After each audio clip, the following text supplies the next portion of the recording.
నాలుగవదిగా నీ చిత్తము పరలోకమందు నెరవేరినట్లు భూమి యందు నెరవేరునుగాక అని అన్నప్పుడు పరలోకంలో ఓడిపోయి భూలోకంలో కూడా యోబు గారి దగ్గర గెలవలేక పారిపోయిన సాతానుకు నా దగ్గర ఏమాత్రము చోటు లేదు అని బలంగా ప్రకటించండి.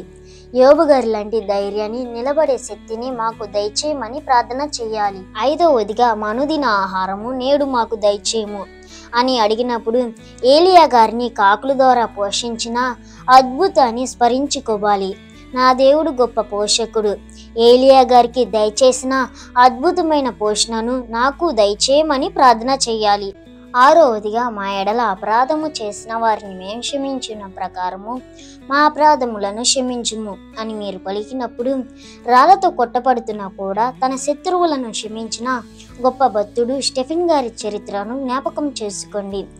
ఆయన లాంటి ఓర్పును మరియు ప్రేమించే శక్తిని మాలో నింపమని ప్రార్థన చేయండి. ఏడవదిగా శోధనలోనికి రానియక కీడు నుండి తప్పించుము అని ప్రార్థన చేసినప్పుడు శ్రమలలో యేసుక్రీస్తును విడిచిపెట్టిన శిష్యుల వల్ల మేము ఉండకుండా మా పాత పొరపాట్లలో తిరిగి పడిపోకుండా నా చేయి పట్టుకొని నన్ను నడిపించు అని ప్రార్థన చేయండి. ఇది కేవలం ప్రార్థన కాదు, ఇది యేసు ప్రభువు మనకు నేర్పించిన ఒక శక్తివంతమైన ప్రార్థన.